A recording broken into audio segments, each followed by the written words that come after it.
Bonjour à tous et bienvenue pour ce nouveau webinaire placementdirect.fr consacré au marché financier, au contexte. On l'a titré, Comment naviguer en eau trouble. On voit bien que le contexte politique, géopolitique, économique, financier est compliqué. Donc, c'était pour nous important, et vous étiez nombreux à nous le demander aussi, de faire un point sur les marchés financiers et d'avoir le point de vue surtout de Vladimir Danesi qui est avec nous aujourd'hui. Bonjour Vladimir. Bonjour Henri, bonjour à tous.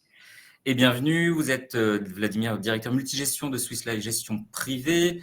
Donc, on est content d'avoir votre œil aguerri sur les sujets du moment, sur les sujets d'investissement, sur la matière financière, sur l'investissement en actions, en obligations, sur une allocation d'actifs optimale pour un portefeuille selon le profil de gestion du client. Donc, voilà, on a plein de choses à raconter aujourd'hui. Vous avez été très nombreux, comme toujours, à vous inscrire. On en est ravis.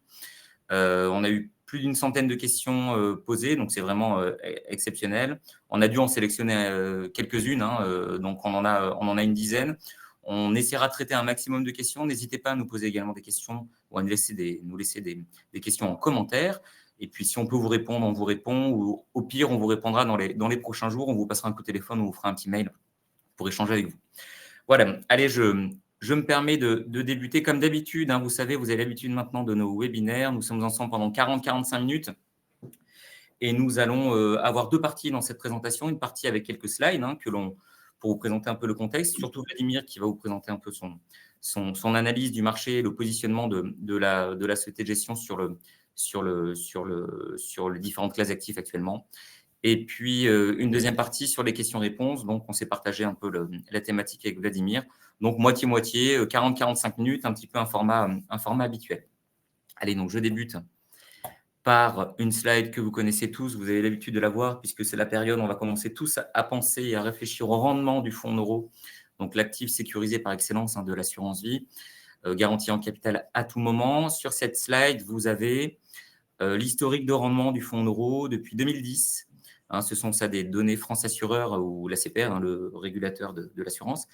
Et donc, ce qu'on anticipe cette année, après 2 années de rendement stable, vous savez, il y a une progression des rendements du fonds d'euro suite notamment à la guerre en Ukraine, à l'augmentation de l'inflation. Les assureurs ont voulu accompagner le mouvement de remontée des taux et notamment de concurrence aussi des produits bancaires qui s'ajustent beaucoup plus vite au rendement du marché. Et donc, on a une stabilisation d'un rendement qui avait reprogressé significativement en 2023-2024 à 2,60%. Cette année, on anticipe chez placementdirect.fr un rendement moyen du marché un petit peu plus faible, autour de 2,40, ce sera peut-être 2,50 ou 2,35, mais certainement, il y aura une petite érosion de 10 à 20 centimes cette année du rendement moyen parce que le niveau de l'inflation a baissé, parce que les taux d'intérêt sur les marchés ont commencé, ça dépend pour qui. En France, on a plutôt tendance à regarder ça un petit peu à la hausse actuellement, mais les taux ont tendance à rebaisser sur les marchés également. Et puis, bien sûr, l'inflation et le niveau du livret A, qu'on le veuille ou non, le fonds euro et l'assurance vie comparé au livret A, ce sont deux choses incomparables, mais c'est un concurrent de l'assurance vie malgré tout. Et donc, le livret A a fortement baissé depuis plusieurs mois. Il a baissé 2 fois. Donc, on pense que le fonds euro devrait être autour de 2,40 en moyenne cette année, avec toujours des écarts importants selon les contrats. Mais bon, voilà, avec l'inflation qui a beaucoup rebaissé, on retrouve un rendement sans risque qui vous couvre quand même de l'inflation. Donc ça, c'est plutôt le job principal du fonds euro, c'est à peu près ça, au moins. Voilà, donc ça, c'est pour les anticipations du fonds euro.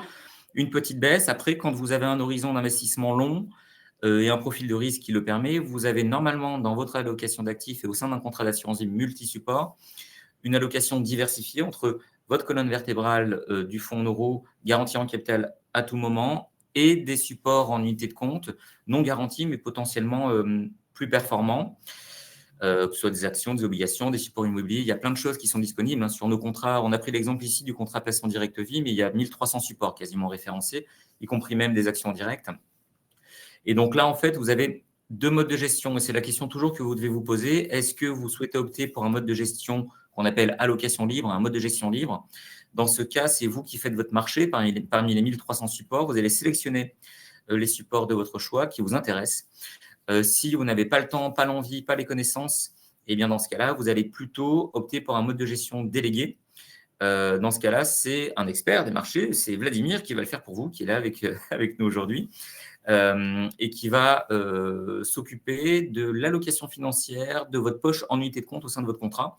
Parce que souvent, nous, on conseille de panacher du fonds euro pour l'actif garanti qui reste rémunérateur garantie en capital à tout moment, et des unités de compte. Et donc, en allocation pilotée, si vous ne souhaitez pas le faire directement, dans ce cas-là, c'est quelqu'un qui le fait à votre place, moyennant une majoration de frais, somme toute limitée, puisqu'on a une majoration de 0,4% uniquement sur les supports unités de compte au sein du contrat. Donc, on est à 0,9 en tout, ce qui est moins cher qu'un contrat grand public dans un réseau bancaire, par exemple. Donc, alors que vous avez quelque chose de clé en main et qui est quand même assez robuste. Donc, voilà, on est assez content de vous proposer ce type de solution. Et puis d'avoir une solution clé en main de qualité, surtout avec Vladimir qui est avec nous aujourd'hui. Donc, je vais tout de suite passer la main à Vladimir parce qu'il a beaucoup plus de choses à dire intéressantes que moi. Merci beaucoup, Henri. Juste pour préciser, je ne suis pas tout seul pour m'occuper de ces pilotages. J'ai plusieurs collègues avec moi et tout se fait de façon très collégiale. Ce que je vous propose, c'est de passer un peu en revue rapidement, je dirais, l'état de l'économie mondiale. Ensuite, on passera un peu plus sur le côté marché. Et puis, je terminerai sur le positionnement de ces différents profils de gestion, de ces différentes allocations déléguées. D'un point de vue croissance mondiale, finalement, ça se passe pas si mal que ça. Alors, je dis finalement parce que le début d'année était plutôt favorable, notamment avec l'arrivée d'une administration aux États-Unis qui était considérée comme plutôt en faveur de la croissance économique, en faveur des entreprises. Et puis, il y a eu une journée un peu fatidique que le président Donald Trump a appelé le Liberation Day. Maintenant, libération de on ne sait pas trop quoi. Et c'était l'annonce de ces fameux tarifs douaniers. Et d'un seul coup, en fait, tout le monde s'est dit, mais attention, tout ceci, ça risque d'entraîner une guerre commerciale, ça risque d'entraîner des freins dans les échanges, et donc ça va impacter la croissance économique mondiale. On le voit, si on est à peu près au milieu de ce graphique, c'est vers le mois d'avril. Vous voyez en particulier la croissance économique américaine, qui est la courbe du milieu en noir, qui, dans les prévisions, a quand même chuté assez rapidement. Alors ensuite, ça s'est un petit peu calmé. Malgré tout, il reste des éléments quand même assez forts sur ces tarifs douaniers et puis, je dirais globalement, une certaine incertitude. Donc les consommateurs un peu partout dans le monde résistent entre guillemets, même si on voit finalement petit à petit un redressement, que ce soit aux États-Unis, toujours cette courbe noire, même en zone euro, où les choses s'effritaient petit à petit. Finalement, les prévisions de croissance économique pour 2025 commencent à pas mal se redresser. Et du coup, l'impact, c'est qu'au niveau mondial, c'est un peu le même genre de choses. Le niveau mondial, c'est la courbe qui est tout en haut. Alors au niveau mondial, il faut se souvenir que en plus des États-Unis et de la zone euro, il y a tout le reste du monde, notamment les pays émergents. On a tendance à oublier que la deuxième économie mondiale dans le monde, c'est un pays émergent qui s'appelle la Chine. Et donc, la croissance économique chinoise a tendance à un peu, je dirais, faire redresser ou en tout cas générer du potentiel supplémentaire. Donc voilà, la situation globalement est plutôt d'une croissance économique qui, par rapport à ce printemps, se retrouve être un peu plus favorable que ce qu'on pouvait penser. En parallèle à ça, vous vous rappelez, 2022, l'inflation, comme l'a rappelé Henri, un vrai choc inflationniste. En zone euro, on s'est retrouvé avec une inflation qui a dépassé les 10%. Du coup, des hausses de taux assez massives qui ont eu des impacts assez significatifs sur les marchés. Et aujourd'hui, finalement, globalement, l'inflation dans le monde est plutôt maîtrisée. Elle est véritablement bien maîtrisée en Europe, où globalement, en zone euro, on est revenu à peu près à 2% d'inflation, peut-être légèrement au-dessus, parce que d'un pays à l'autre, on peut avoir des petites différences, ou bien d'un mois à l'autre, il peut y avoir un petit effet, mais globalement, on est revenu sur ce 2% qui était la cible de notamment la Banque centrale européenne, et qui est le signe un peu d'une certaine stabilité. Le Japon, c'est quelque chose d'un peu différent. Le Japon qui était en déflation pendant des années et des années, aujourd'hui a un peu plus de mal, je dirais, à juguler cette inflation, même s'ils y arrivent petit à petit, ce qui fait que d'ailleurs, la politique monétaire japonaise est un peu, je dirais, désynchronisée, si je puis me permettre ce terme, par rapport à ce qui se fait partout dans le monde. Et puis, le cas des États-Unis où cette courbe noire, on se dit oui, elle est stabilisée, mais attention, le sujet, c'est qu'elle est stabilisée plutôt proche de 3% que proche de 2%. C'est un sujet parce que, effectivement, aujourd'hui, le système américain, les droits de douane, tout ce qui se passe aussi sur la politique migratoire qui est mise en œuvre, ce sont des éléments plutôt un peu inflationnistes. Donc attention, c'est un point que l'on surveillera beaucoup, c'est en fait ce niveau d'inflation aux États-Unis. Et ces différents éléments d'inflation, ça nous amène naturellement à ce que font les banques centrales. Et finalement, vous l'avez probablement suivi, la Banque centrale européenne, assez rapidement, au cours notamment de l'automne 2024, a commencé à baisser ses taux.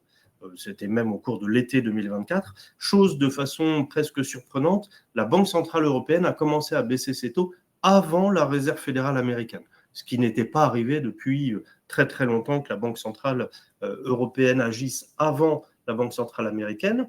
Et l'a fait la Banque centrale européenne de façon assez régulière, assez rapide finalement. Vous voyez, c'est cette courbe un peu verte. Je dirais l'action de la Banque centrale européenne a été assez efficace. Et d'ailleurs, c'est en parallèle avec cette inflation relativement maîtrisée et cette croissance économique qui, bien qu'étant là, est quand même relativement modérée.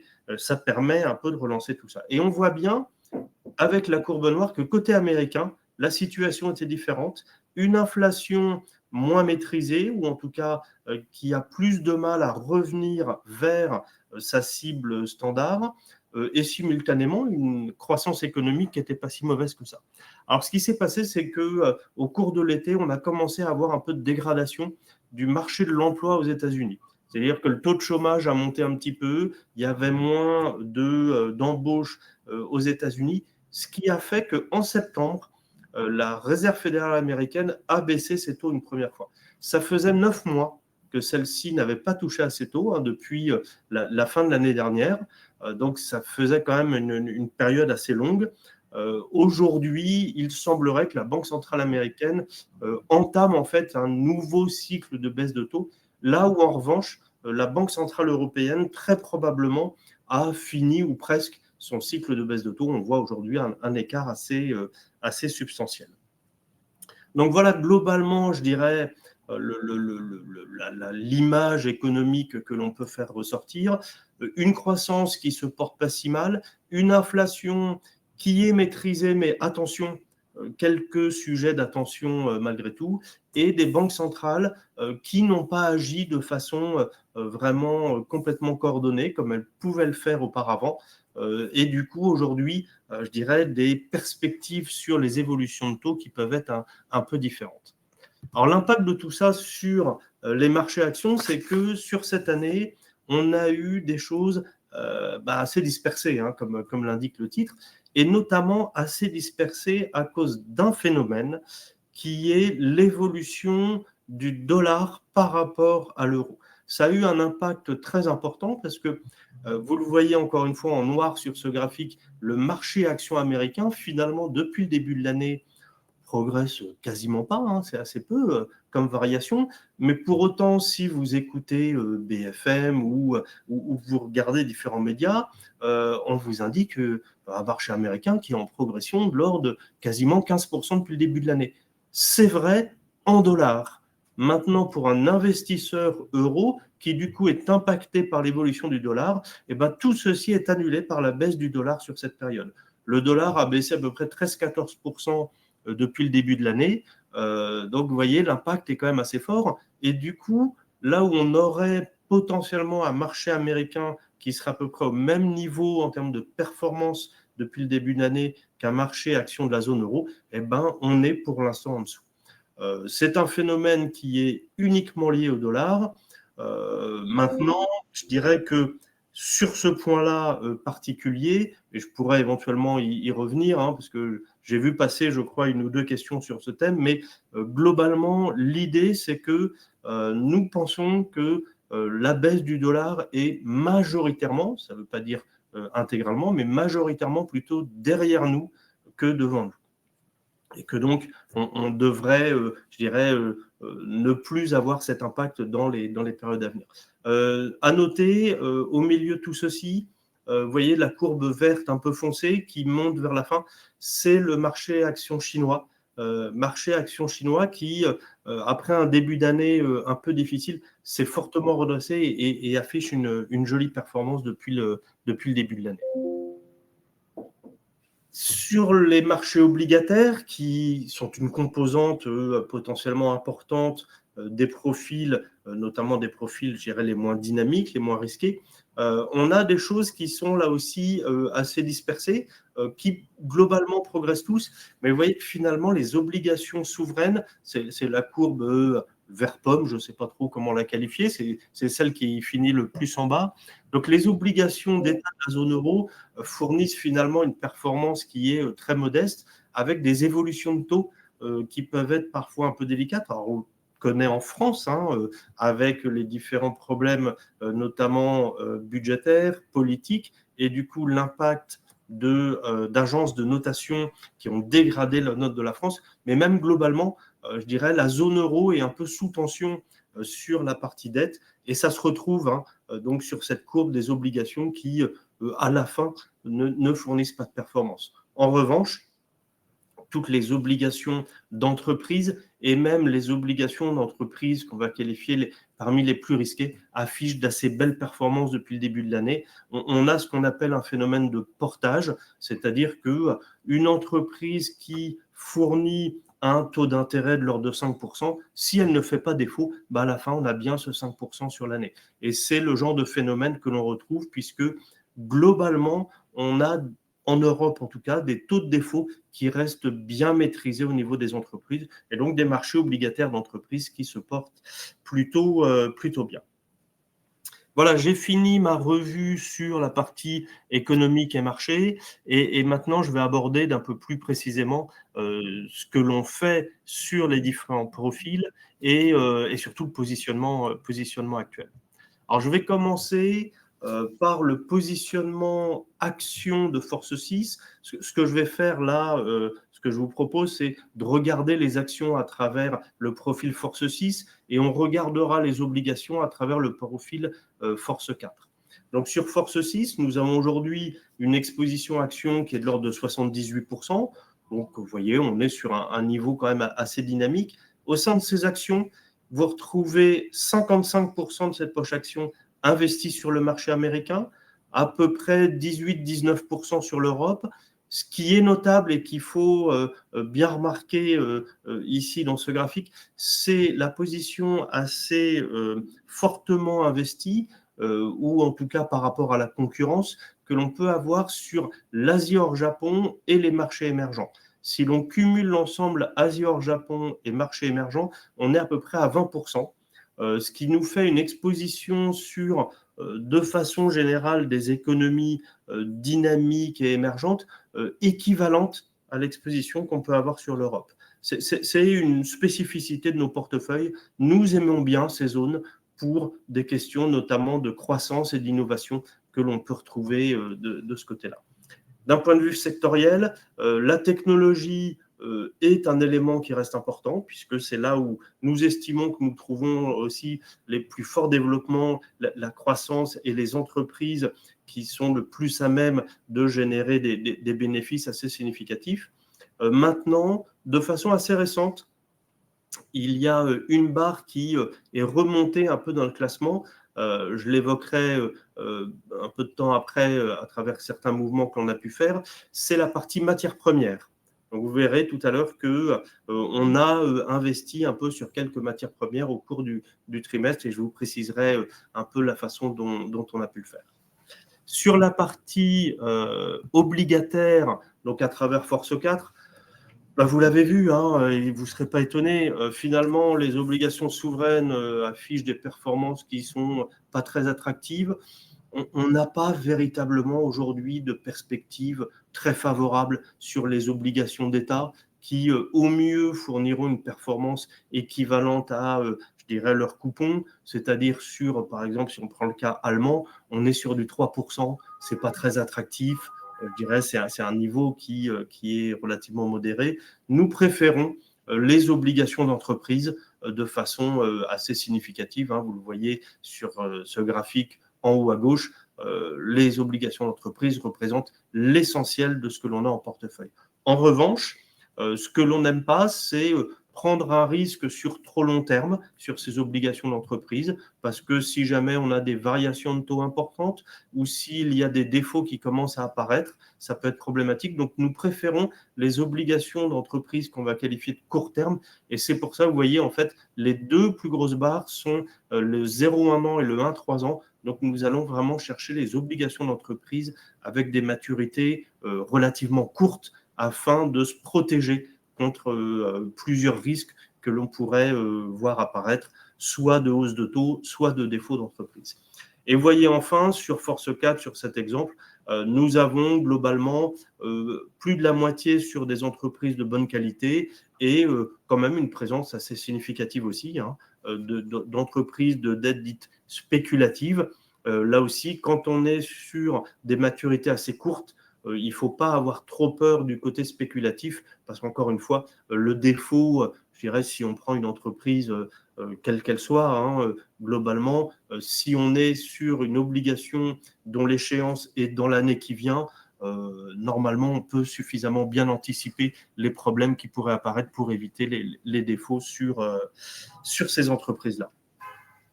En termes de mouvements que l'on a pu faire récemment, j'ai repris en fait les mouvements que l'on a fait sur le dernier trimestre. L'idée est plus de se concentrer sur cette partie-là. Alors, nous avons fait plusieurs mouvements. Un premier mouvement a été au cours du mois d'août d'arbitrer en fait au sein de la poche action certaines thématiques. En gardant globalement la même exposition action qu'on pouvait avoir sur l'ensemble des portefeuilles, mais nous avons considéré que les thématiques liées à l'eau et aux infrastructures étaient en fait des thématiques qui, de toute façon, risquaient de continuer à souffrir pendant quelque temps, notamment d'un point de vue politique, sur une administration américaine qui, je vais dire, si je puis me permettre, se préoccupe assez peu des questions environnementales. Et donc, ces éléments-là, je dirais, ne sont pas très en faveur. En revanche, nous avons souhaité investir dans des sociétés minières aurifères, puisque, en fait, il nous semble véritablement que c'est un thème très important, très intéressant que d'investir sur ce type de société et de mettre en avant aussi, à travers un fonds qui est géré par Swiss Life Gestion Privée, une thématique sur la cybersécurité et la défense. Donc, c'est quelque chose qu'on a commencé à initier au début du mois d'août. Sur la partie obligataire, ce que nous avons fait de façon assez régulière depuis le début de l'année, en fait, c'est de réduire les fonds les plus prudents, les plus proches du monétaire, qui pouvaient avoir un certain intérêt encore il y a quelque temps, mais vous l'avez vu, notamment la Banque centrale européenne a baissé ses taux de façon assez importante, assez régulière. Et donc, en fait, nous avons réduit les fonds les plus prudents pour nous renforcer sur des fonds pardon, un peu plus risqués, sans pour autant, je dirais, augmenter ce risque de façon considérable, hein, mais d'augmenter légèrement le risque pour essayer d'embarquer, c'est le terme qu'on a tendance à utiliser, ou en tout cas de bénéficier de taux de rendement un peu supérieurs.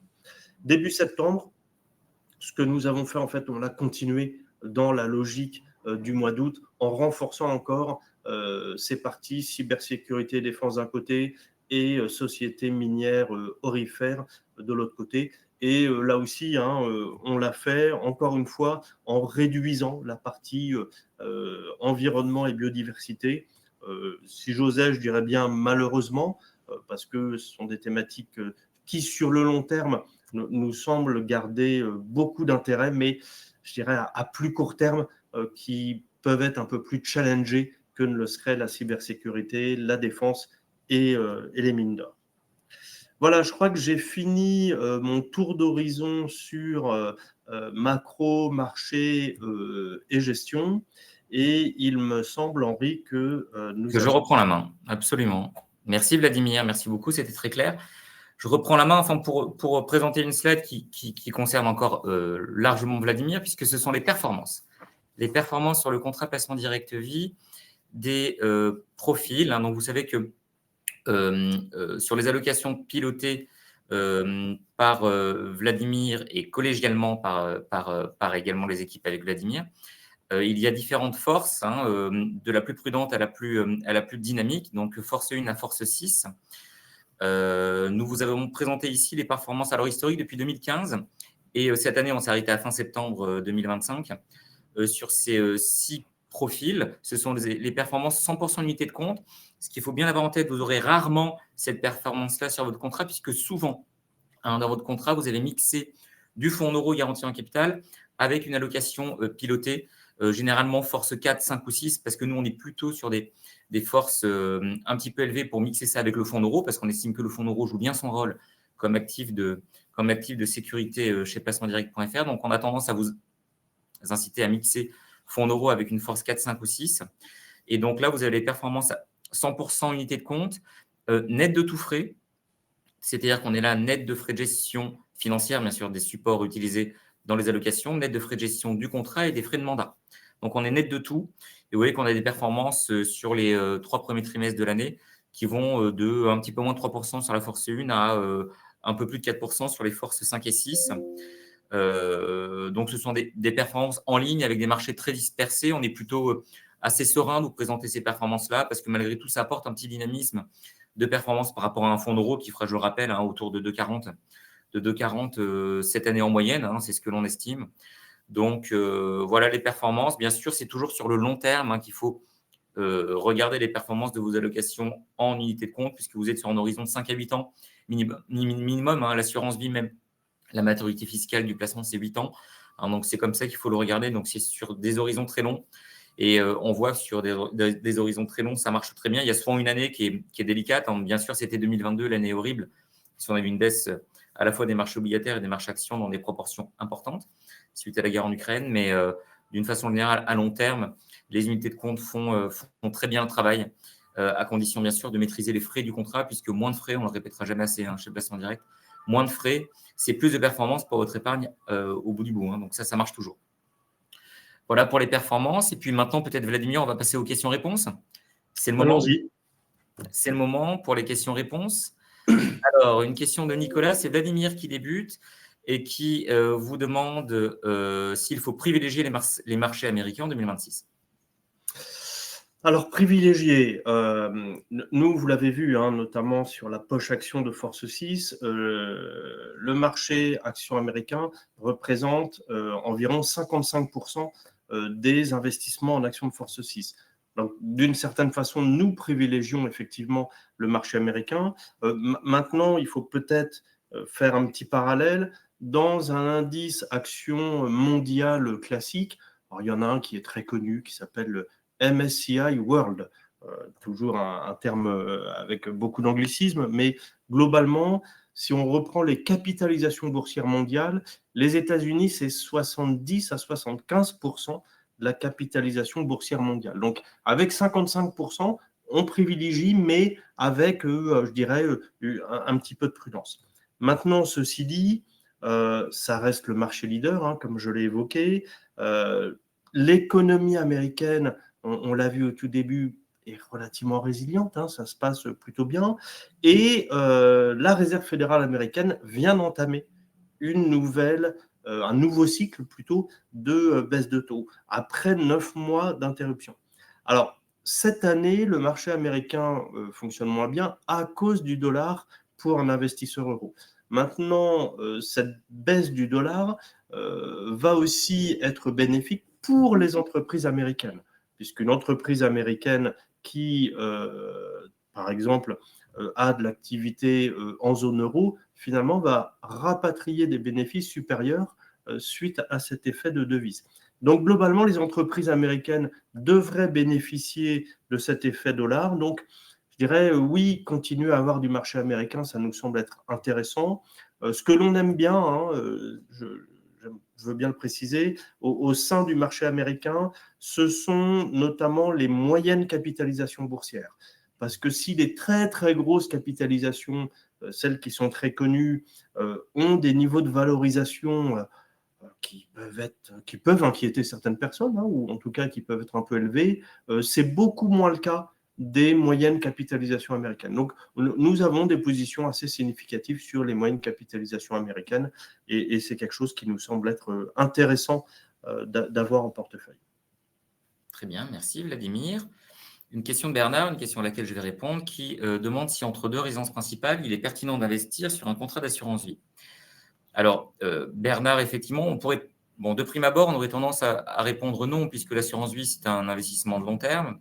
Donc là, quelque part, Bernard nous pose la question de savoir s'il peut être pertinent d'utiliser son contrat d'assurance vie, et notamment le fonds euro, j'imagine, de son contrat, comme un produit garanti et liquide et rémunérateur sur un horizon peut-être de 1 an, de 2 ans, hein, entre deux résidences principales.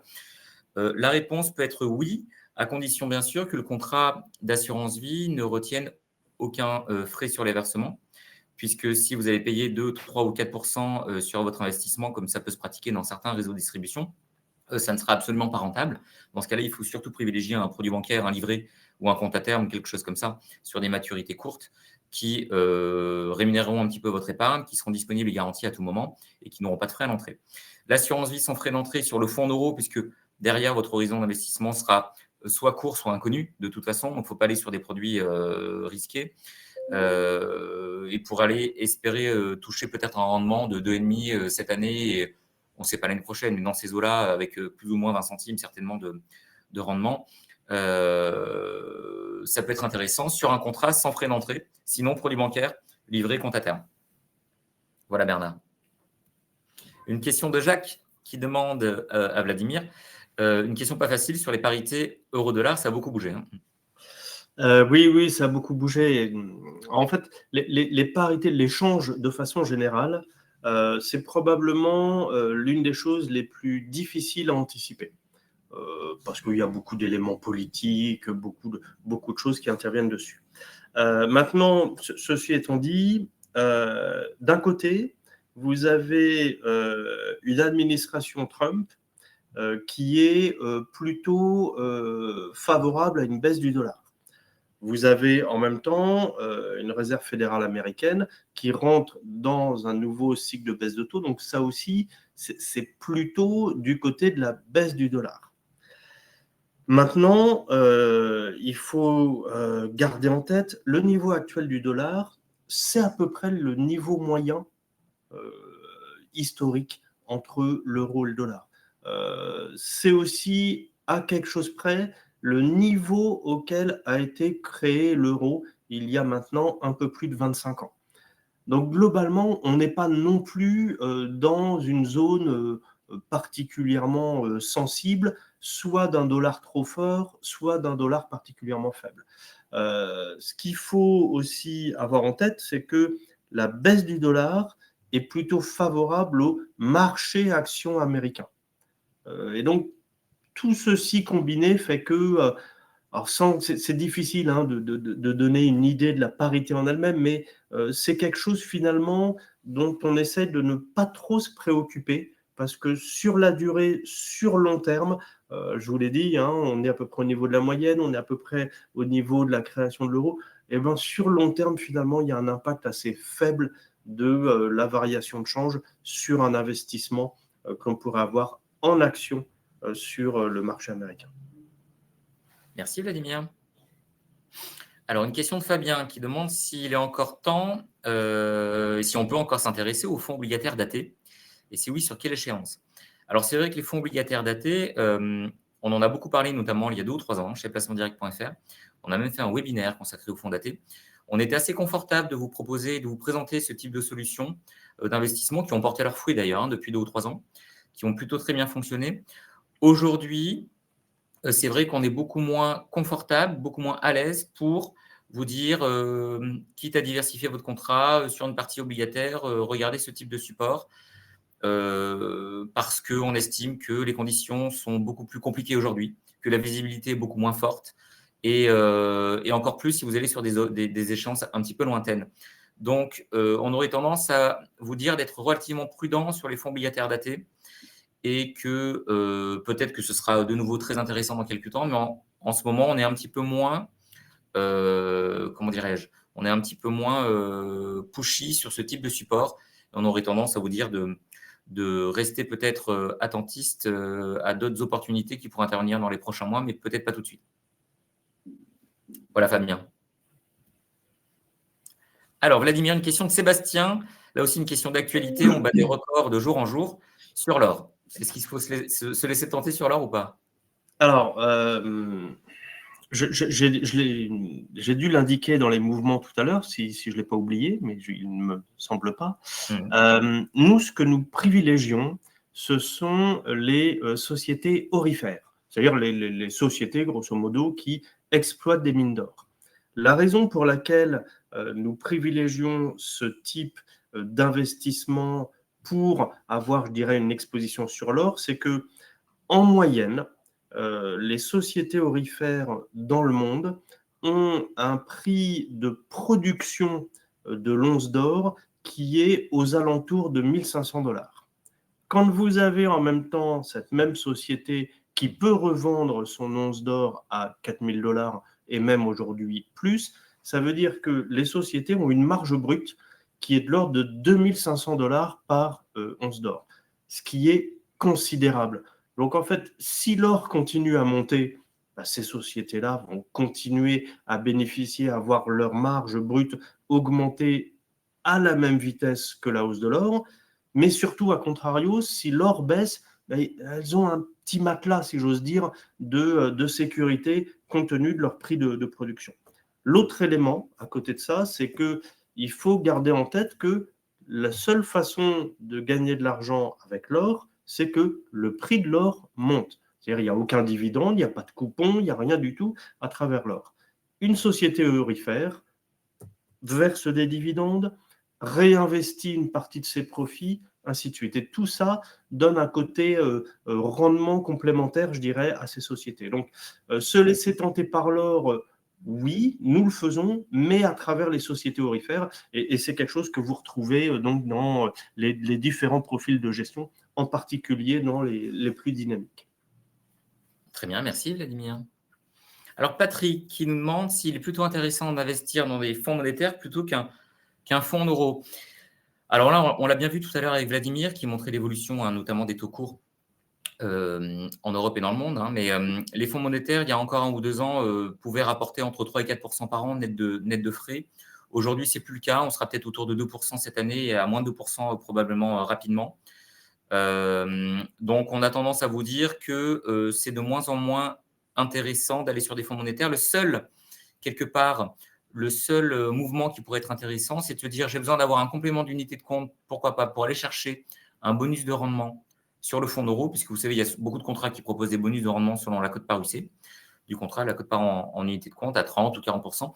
Si vous avez besoin d'un petit complément et que vous ne voulez pas prendre beaucoup plus de risques sur votre contrat, ça peut être le moyen d'accéder à ce seuil qui permet souvent d'augmenter significativement la rémunération du fonds d'euro. Donc là, ça peut être intéressant parce que vous perdez un tout petit peu de rémunération potentielle sur le fonds monétaire. Par contre, vous allez en gagner beaucoup sur une poche beaucoup plus grosse du fonds d'euro. Donc ça peut s'envisager de cette façon-là. Sinon, ça ne viendra pas remplacer un fonds d'euro qui, en plus d'un rendement potentiellement un peu plus important, sera garanti en capital à tout moment, ce qui n'est pas le cas d'unité de compte monétaire. Voilà, Patrick. Frédéric qui demande à Vladimir, alors s'il faut se renforcer sur les émergents et si oui, sur lesquels? Alors, se renforcer, tout dépend du niveau auquel vous êtes aujourd'hui. Donc, je vais prendre surtout, je dirais, le cas des différents profils de gestion. Vous l'avez vu, je l'ai indiqué tout à l'heure, nous avons sur Force 6 à peu près 20% de l'exposition action qui est sur les marchés émergents, ce qui est en moyenne un peu plus du double de ce que vous pourrez trouver généralement à la concurrence. Il faut le savoir, on a une exposition assez significative au marché émergent.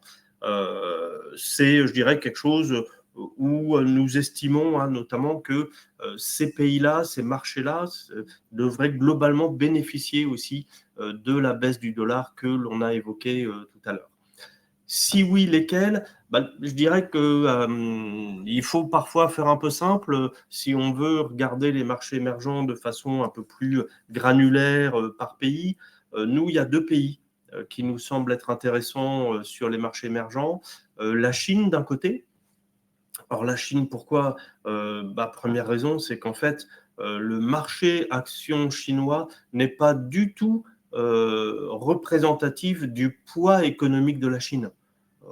On est dans des proportions qui sont sans aucune commune mesure. La Chine, c'est la 2e économie mondiale. Le marché action chinois, c'est le énième capitalisation boursière mondiale. En parallèle à ça, je dirais que globalement, c'est un marché dont la valorisation est très attractive. Donc, nous aimons bien la Chine de ce point de vue-là. L'autre marché que nous aimons bien aussi côté émergent, sur une vision assez long terme, c'est le marché indien. Là, c'est notamment pour bénéficier de la croissance économique de l'Inde qui va être probablement pendant plusieurs années l'un des pays qui affichera l'une des meilleures croissances économiques dans le monde. Et donc, son marché action devrait, et ses entreprises devraient en bénéficier. Très bien, merci Vladimir. Une question de Joël, qui nous pose une question sur les produits structurés affichant un potentiel de gain non garanti, on l'imagine, de 18 à 20%. Alors, que penser de ce type de solution? C'est vrai que les produits structurés ont eu énormément de succès commercial depuis 1 an, voire 2 ans. Chez placementdirect.fr, on a toujours été assez prudent. On vous en propose assez peu, potentiellement 1 ou 2 par an, parce qu'on estime que ce sont des solutions souvent qui peuvent être un petit peu complexes à interpréter. Et souvent, les problèmes autour de certaines solutions d'investissement, dont notamment les produits structurés, c'est la façon dont ils ont été vendus, dont ils ont été compris par les clients. Donc là-dessus, prudence, parce qu'il faut passer du temps. Il y a des très bonnes solutions, mais il faut passer du temps pour les analyser, bien comprendre le risque en face de votre investissement. Donc, 18 à 20%, j'imagine que ce n'est pas un gain annuel, mais potentiellement un gain cumulé sur plusieurs années. Et un potentiel de gain, évidemment.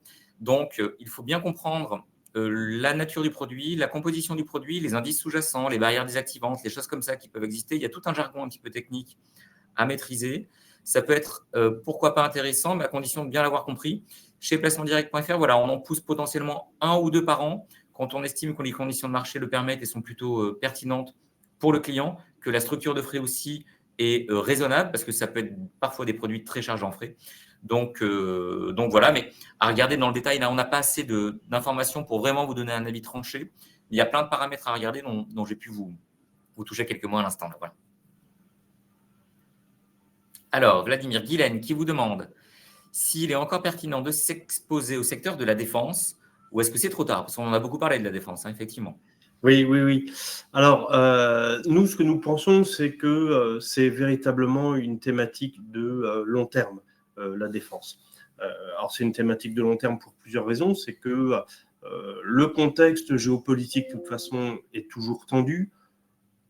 Je dirais que malheureusement, le contexte géopolitique restera à travers, je dirais, un conflit ou un autre, à travers une situation ou une autre, devrait rester quelque chose d'assez tendu au cours des années à venir.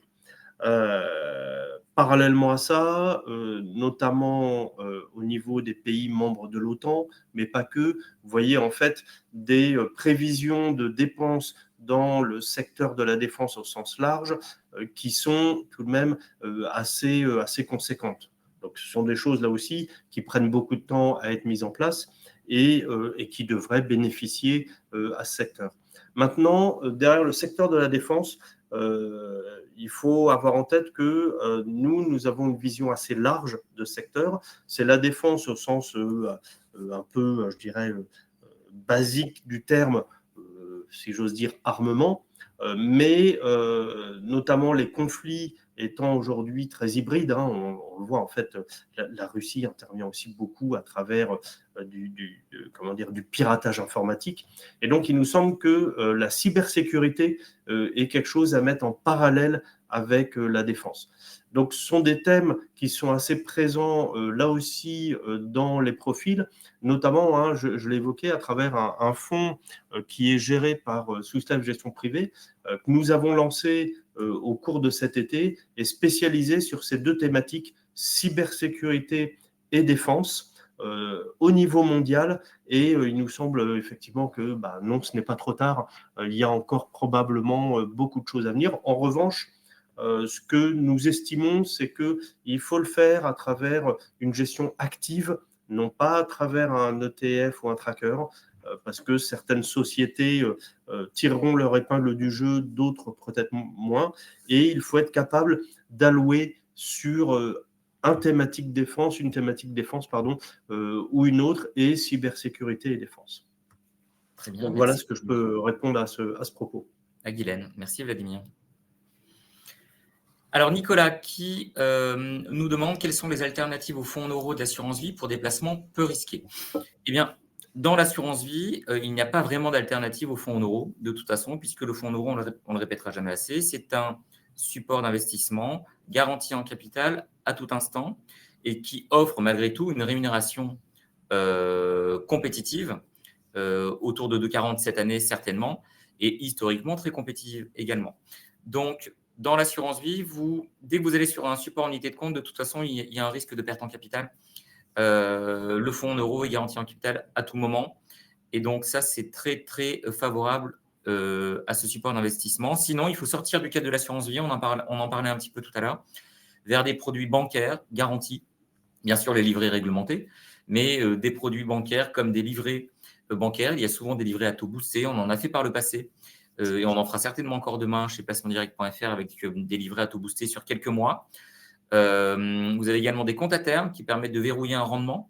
Donc là, si vous pensez qu'on va se diriger vers peut-être une érosion des rendements obligataires dans les prochaines années, avoir un compte à terme qui est garanti en capital aussi sur un horizon long. Nous, on a des comptes à terme jusqu'à 5 ans, entre 2,5% et 3%, ça dépend des périodes. Ça peut tout à fait se défendre, de se dire je prends et je verrouille un rendement garanti de 2,5% pendant plusieurs années. Donc, il y a ce type de solution, mais au sein de l'assurance vie, le fonds en euros est vraiment à part. Il n'y a pas d'autre chose pour un placement non risqué. Peu risqué, on sera sur des produits comme des fonds monétaires, on en a parlé tout à l'heure. Un peu moins de rendement, un peu plus de risque, en tout cas pas de garantie en capital. Non, on est plutôt sur du fonds en euros. Voilà ce que je peux vous dire, Nicolas. Est-ce que c'était la dernière question? Je me demande si c'était… Oui, c'était la dernière question, absolument. Bon, merci beaucoup, Vladimir. Merci Henri, merci à tous. Merci.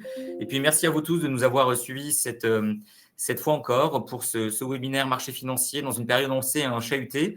On espère qu'on a pu répondre à un certain nombre de vos questions. N'hésitez pas à nous laisser vos commentaires, à nous donner des idées de sujets pour de prochains webinaires. On est toujours attentif à ce que vous pouvez nous proposer.